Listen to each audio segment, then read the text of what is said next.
lot of people have been asking me, what do you think about Andrew Tate? What do you think about Andrew Tate being canceled? Sometimes they send me some of the viral inflammatory clips that people have posted about him, and they want my opinion on that. Do I still support him? All these kind of things. And honestly, the big deal here is not necessarily what Andrew is saying, but it is this idea of canceling or deplatforming people when we don't like what they have to say. There is a really good book that I think everyone should read, which is called On Liberty. It's by the English philosopher John Stuart Mill.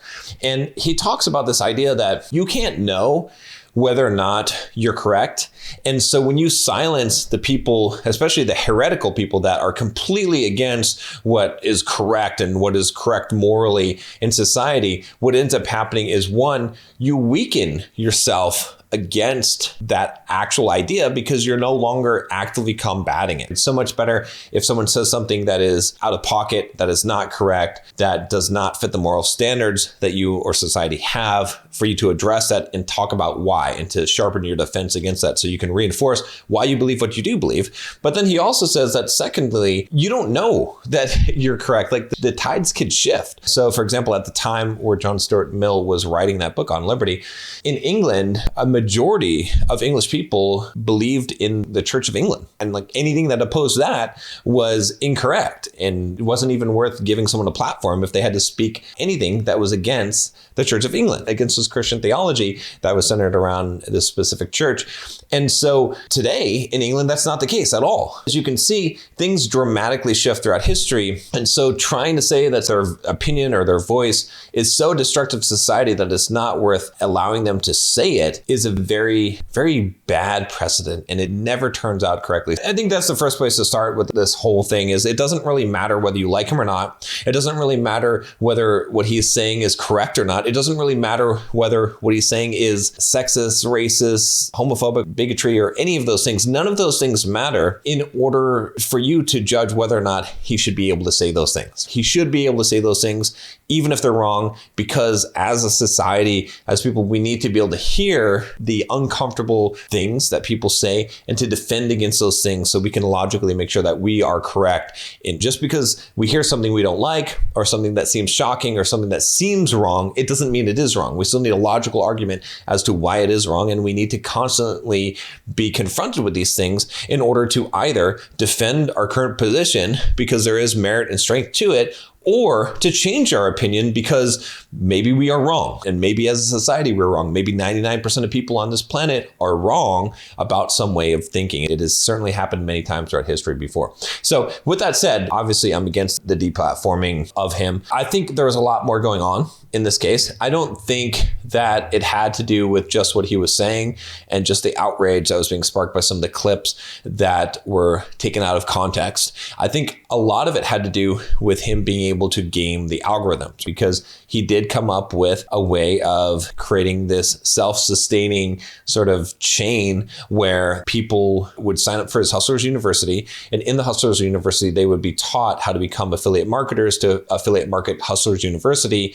And they would be taught a way to do that is to create clips channels on TikTok, Instagram, and YouTube, and then take clips of him, post those, and those would go viral, and it'd create this sort of fame. And it worked way better than probably he imagined. And he blew up so extremely fast that I believe what ended up happening was social media companies had to put a stop to that, which they did. So I'm sure that there's going to be some protections against someone doing that in the future, which is interesting. But I don't think it was so much what he was saying. Now, as far as Andrew himself and what do I think about the guy and what he has to say, again, I don't like to really go into talking about people specifically. I'd rather talk about ideas. I'd rather talk about some of the things that he said. If you listen to that interview where I interviewed him, which you can check out in the link down below, you can hear my opinions and you can hear what he has to say. I feel like I agree with a lot of the things that he has to say. I don't agree with everything that he has to say. I think one problem, and I talked about this before, is that too many people get swept up in just following someone and believing everything they have to say, or they believe that it has to be all or nothing. They either agree with someone 100%, and if they say something that they don't like, then they toss that person out, or they just completely dislike someone. We see this kind of polarity with Trump, with people who hate or love Trump, and they can't just say he's just a guy And he has some good ideas and he has some bad ideas and he does some good things and he does some bad things. I think that's a healthy way of looking at things. If you ever completely vilify someone and make it black and white, you're probably not assessing the situation correctly, because people do have good and bad attributes. There's plenty of things that I have done in my life that are not correct. There's things that I've said on this channel that I wouldn't take them back, but I would revise them because I've learned things over time as I've grown and developed as a person. So it is very unfair, especially when you look at someone like Andrew Tate, where they're taking clips, and there's so many clips that are circulating that are from 10 years ago, 7 years ago, whatever it is, where a lot of things that he's thought and said have changed over time. It is very difficult to figure out exactly what a person is. As far as my experience with Andrew Tate, like I said, I feel like he's a guy that is very wise, has a lot of wisdom. A lot of the philosophies that he has are the same philosophies that I have. We've come up with a lot of the same ways of thinking. He always talks about life being like a chess board. Robert Greene talked about the same thing at the beginning of his book, 48 Laws of Power.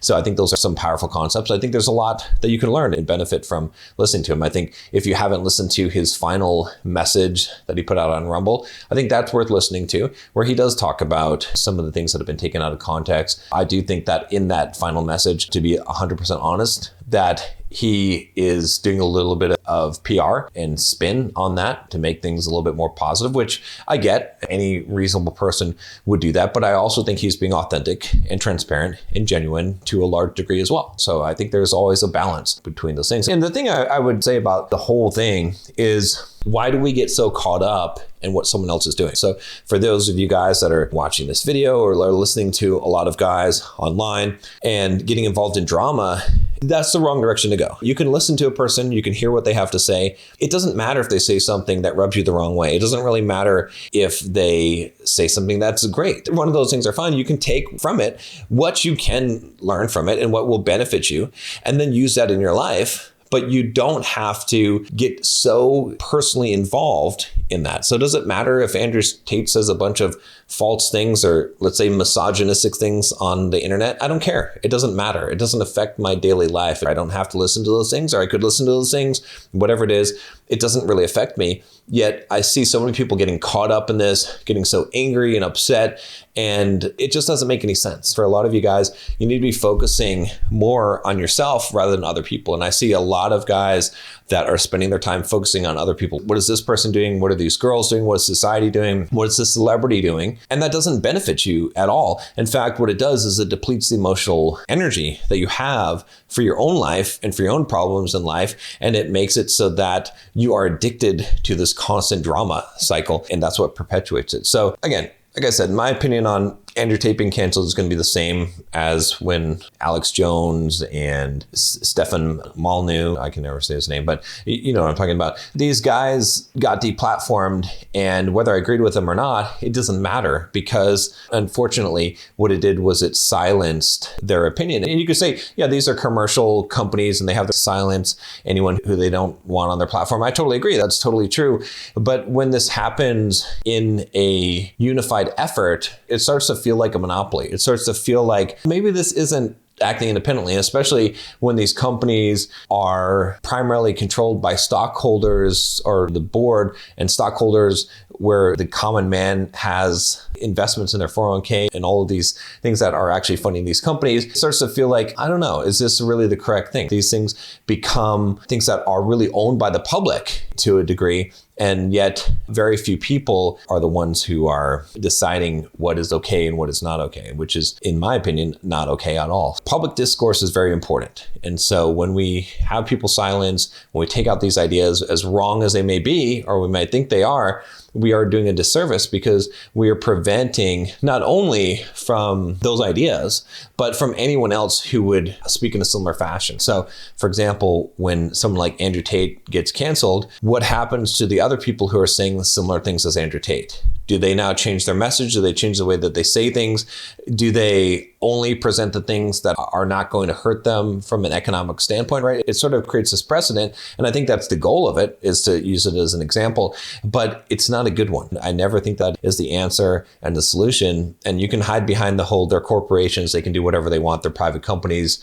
They're not, they're public companies, but regardless, you could hide behind that, but it doesn't address the issue that it is still harmful and it does not help. But regardless, again, we could look at it from this perspective, is it doesn't really matter. You can't control what companies do. You can't control what Twitter does and Facebook and Instagram and YouTube. Does it really matter that much? You have to be more stoic in your mindset and say, it sucks, it's dumb, I disagree with it, but I'm just going to go on with my life and who cares? Because it doesn't really affect you. Some people, I think, are taking this to the point where they feel like it does. And someone who has a platform, you can spread the message and try to influence people and say, hey, this isn't cool. But is it really even going to matter? Like even this message, how many of you guys are going to watch this video? How many of you already have the opinion that he shouldn't be deplatformed, or deplatforming anyone and silencing people is not the correct thing? You already have that. So how many people am I actually truly influencing, even with the audience that I have?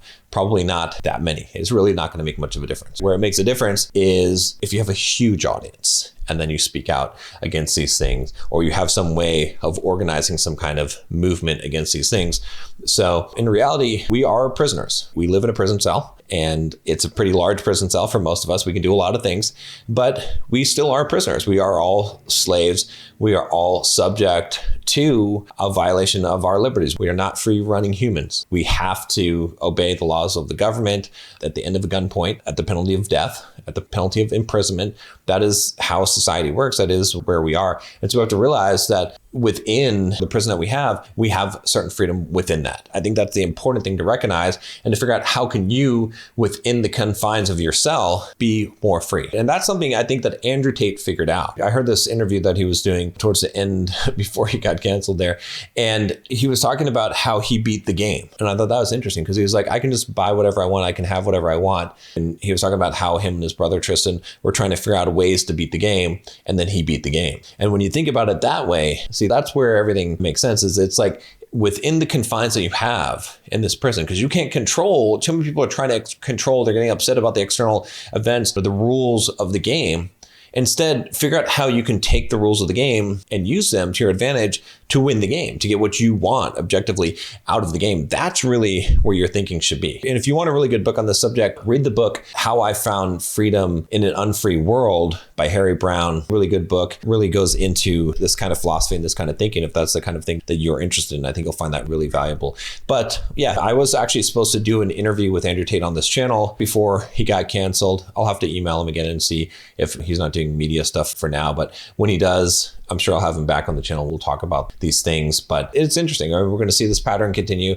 I don't think we're going to see, until it hits hard enough where we have decentralized platforms. I think Andrew had moved to Rumble. I've moved some of my content over to Rumble as a backup, but at some point where it becomes more commercially viable, I think we'll eventually see people shift in those directions. I think new social media apps that become popular are going to lean more towards decentralization just because of these things. And because the more that this happens, the more that these companies are shooting themselves in the foot over time. Because if you keep on canceling people, you're going to keep on alienating people. Somebody like somebody who was canceled, somebody like someone who's deplatformed. And there's a really good book, another book you guys should read, Fahrenheit 451. It's one of those sort of futuristic books talking about society and the dangers of control. And in that book, there's no books are outlawed. And they basically go to houses to start fires, to burn books. It's an interesting thing. And in the book, one of the characters asks the main firefighter, fire chief, like, what happened? Why do we burn books? Did the government outlaw all these books? And he's like, no, actually what happened was the books would come out and then certain group of people would dislike that book and they would want it removed. And so they would get removed. And then another book would come out that would upset another group of people. And so that one was banned or burned. And then pretty soon everything was burned because that was just the easiest thing to do, because any kind of concept or idea or book would offend someone. And so that's eventually where I think we're heading. The more that you cancel people, the more that you deplatform people, especially ones with big followings, the more that you're going to have this overlap. And eventually you're going to hit everyone. Eventually everyone's going to say someone that they liked was canceled or deplatformed. And we're moving more in that direction of decentralization. I think it's always a pendulum. I think it always swings back and forth, one direction and the other. And that's why I'm not super concerned about this. And even if I was super concerned about this, it's not like I can do anything. I'm just going to live my life within the confines of my prison cell as best as possible. And I have a lot of freedom in the sense that I can make a good life for myself. If you want to learn how to become financially free and make a good life for yourself, click link down below and jump on a free 15-minute call with me or a member of my team, and we'll talk about how to set up financial freedom. But it can be done. Like, you can build a really good life inside of the matrix if you think about this. So it's not so important that you worry about all of these things. It is something to think about when you have decisions to make and you're deciding what things to support and not. But more important, the bigger message that I have for you guys from a philosophical standpoint is read How I Found Freedom in an Unfree World. Develop that philosophy and say, it doesn't really matter if Andrew Tate was deplatformed. I disagree with it. I think it's ridiculous, but it doesn't really matter because I'm still going to go on and live my life and produce the content that I'm producing. And I'll take mental note of that thing, but I'm still going to do the best that I can with what I have. I don't need to be outraged about all of these things. So that's kind of the perspective I have on it. And I think that if you really think about how a lot of things in life actually truly affect you, you would stop watching the news. You'd stop paying attention to the stuff that's going on. I don't even read the news or watch the news at all anymore. I don't care at all. It doesn't matter to me at all because it really doesn't affect me. If I need to know something, someone will tell me or I'll hear about it. But aside from that, it doesn't really affect me. And so I try to avoid all the things that don't affect me that could cause an emotional reaction and not have an opinion on them. Politics, again, I have my opinions, of course. I'm libertarian in my political perspective. I believe that makes the most logical sense.